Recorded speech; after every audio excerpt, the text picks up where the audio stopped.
Olá pessoal, tudo bem? Resolvi fazer um vídeo de perguntas e respostas ao invés de fazer um vídeo sobre reencarnação, porque são sempre as mesmas perguntas e respostas. Então vamos lá. Primeira pergunta é: a reencarnação está na Bíblia? Obviamente que está. Só se for um religioso que lê com parcialidade da sua religião que ele vai falar que não está. Mas se você lê sendo imparcial, você vai perceber que, sem dúvida, está na Bíblia. Então, o primeiro exemplo que eu vou dar está no capítulo 3 de João, no início do capítulo, em qual Jesus está conversando com Nicodemos, que é um doutor da lei judeu, e Jesus fala para Nicodemos que para encontrar o reino dos céus, para chegar ao reino dos céus, é necessário nascer de novo. Nicodemos fala: como assim, mestre? Como que eu vou nascer de novo? Vou entrar novamente no ventre da mulher? Aí Jesus fala: não. Quem é nascido da carne é da carne e do espírito é do espírito. E Nicodemos não entendeu. Ele não poderia falar sobre reencarnação para aquele povo altamente primitivo, mas ele deixou essa mensagem para nós. E aí ele completa que o espírito não sabe nem de onde vem, nem para onde vai, que é realmente uma encarnação. Quando a gente encarna, a gente não sabe de onde a gente veio, por causa do esquecimento. E quando a gente continua, a gente também não sabe qual que vai ser o nosso futuro. Aí Nicodemos fala: mas eu não entendi direito. Aí ele fala assim: bom, se você não consegue entender as coisas da terra, eu não poderei te falar as coisas do céu. Ou seja, deixando bem claro que aquilo era uma lição que para aquele momento ele não entenderia. Mesmo ele, que era um doutor da lei,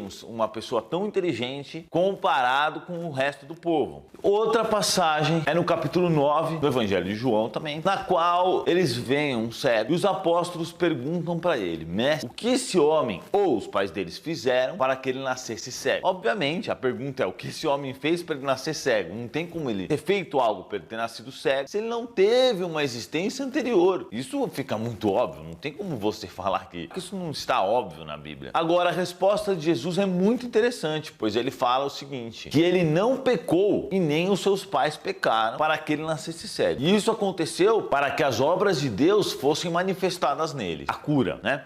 Para quê?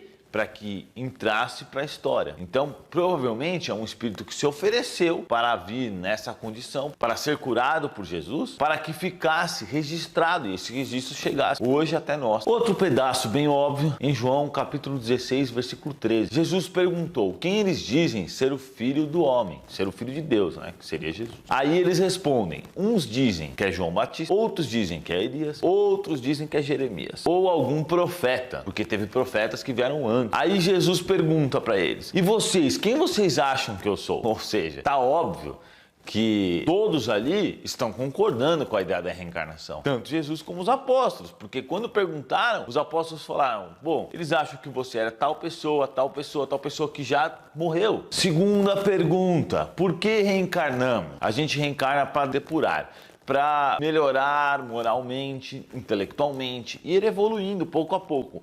Com cada existência, a gente vai evoluindo um pouco mais. Então nós somos seres espirituais que vivem experiências na Terra. Nós não somos daqui, nós somos do mundo espiritual. Mas a gente vem, vive uma experiência hoje. Eu sou Eduardo, ontem eu era o Ricardo, na próxima reencarnação eu posso ser o Marcelo ou até a Joana. Mas nós estamos vivendo experiências e assim evoluindo um pouco em cada encarnação. É por isso que a gente vê tantas pessoas de níveis diferentes. Aquela pessoa que você vê que é um espírito evoluído é aquela que você vê que é um espírito bem atrasado. Como que fica a família na reencarnação? Pode acontecer várias coisas, mas o que acontece eventualmente é que as famílias vêm reencarnando em grupos. Então, enquanto um está encarnado, o outro está no mundo espiritual, depois vem como filho, vem como pai, vem como parente, e eles vão se reencarnando assim. É claro que às vezes tem uma pessoa que diferente, que você vê que não é daquela família, que pode ser um espírito que veio para aprender naquela família ou um espírito mais evoluído que veio para ensinar aquela família um pouco mais atrasada. Mas normalmente os espíritos estão afins e eles vêm sempre reencarnando em sucessivas reencarnações todos juntos, seja num lugar ou seja em outro. O que acontece é que a gente fala: pô, mas eu vou morrer, minha família vai ficar, ou vice-versa. Só que uma existência de 60, 70, 100 anos não é nada perto da eternidade. Então isso é só um detalhezinho.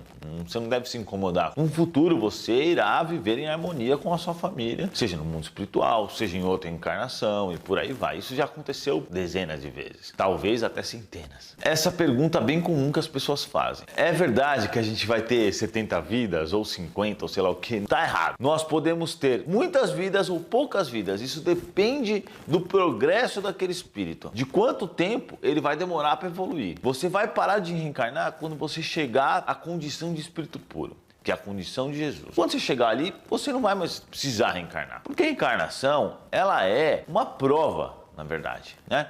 Nós podemos estudar no mundo espiritual, podemos se educar, podemos se melhorar, podemos aprender, é um conhecimento que fica para nós eternamente. Mas a reencarnação é realmente a prova, é como se a gente estivesse numa escola. E a gente está estudando e a reencarnação é a prova, é quando a gente vai pegar tudo aquilo que a gente já aprendeu, aquilo que a gente já se desenvolveu e ver se de fato nós vamos aplicar de maneira correta. E se a gente vai resistir às más tentações e etc, etc. Então, conforme a gente vai evoluindo, vai ficando mais fácil a reencarnação. Quando a gente se depurar, perder todas as impurezas, o que nos liga à matéria, né? O egoísmo, o orgulho, os vícios. Aí a gente vai estar cada vez chegando mais perto de Deus, sentindo uma sensação muito melhor, vivendo com uma paz interior muito melhor que, por exemplo, você pegar os espíritos que hoje a gente conhece como espíritos evoluídos, Madre Teresa, Chico Xavier, Divaldo Franco, você vê que eles têm uma condição de felicidade, de paz. Então, quanto mais evoluirmos, mais felizes seremos e menos precisaremos da matéria. Como funciona a programação?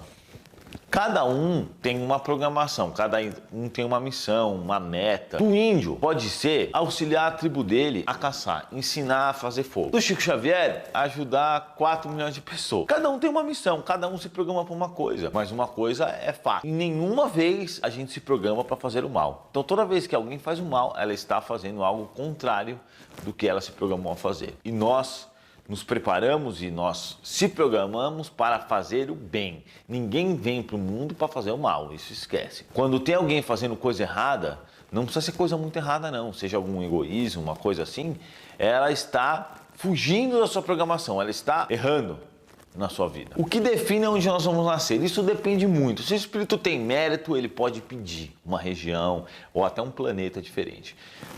Se ele não tem mérito, existem muitos casos em que, por exemplo, o cara tem preconceito com um tipo de raça ou de povo. O que acontece com ele é, obviamente, que ele vai reencarnar naquela região que ele tem preconceito e raiva. Para quê?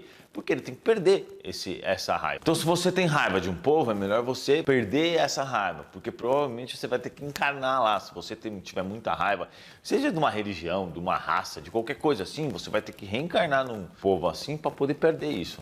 Porque o ensinamento de Jesus é o ensinamento do amor. E com amor a gente não pode ter raiva. Bom, as pessoas morrem cedo porque normalmente ela que escolheu esse destino. Seja por uma expiação, ela pode já ter feito o que ela tinha que fazer nessa vida. Ou morrer cedo, quando a pessoa é boa, é tipo um bônus para ela. Porque ela já fez o que ela tinha que ter feito e ela vai ficar aqui para quê? Passando por um monte de coisas que às vezes ela não precisava passar, arriscando-se, se viciar em alguma droga ou em álcool no futuro. Deus dá esse bônus e ela volta para o mundo espiritual. E lá no mundo espiritual, ela continua a sua caminhada evolutiva. Então, aquela mãe que perdeu o filho num acidente, etc., se ela ficar pensando, ele tinha que estar vivo, ele tinha que estar vivo, ela está sendo, de certa forma, egoísta. Por quê? Porque ele já cumpriu a sua parte aqui. E se for uma coisa desse tipo, não acontece acidentes à toa, não acontece acidentes sem querer. Por exemplo, Deus não está olhando pra gente, de repente, pum, esse morreu sem querer. Isso não acontece, vocês podem ter certeza absoluta, não acontece. Caso alguém tenha realmente provocado, por exemplo, fica bêbado, sai por aí de carro rápido e bate, aí é uma coisa, mas um acidente que você está andando, cai um coco na tua cabeça, isso não aconteceu à toa. É obviamente que não. Deus nunca permitiria, não cai uma folha da árvore sem que Deus permita que isso aconteça. Então, se você tem um filho, algum parente que morreu cedo por alguma doença, por alguma coisa, ele cumpriu a parte dele. A morte, a vida, tudo isso são transições. A gente não tem que ficar com medo ou ruim por causa disso. É claro, a saudade é forte e ela está dos dois lados, tanto de quem morreu e com quem está vivo. Mas nós temos que compreender que todo mundo tem que seguir a evolução, e que não adianta você ficar, ai meu Deus, por causa disso, por causa daquilo. Não podemos ser egoístas, porque às vezes a mãe, o pai, o parente que seja, ele é egoísta, porque ele fala assim, eu queria tanto que aquela pessoa estivesse aqui. Por quê? Porque eu não quero sentir saudades, mas se ele está evoluindo, deixa ele. Ele tem que caminhar. Todos nós temos que caminhar para a evolução.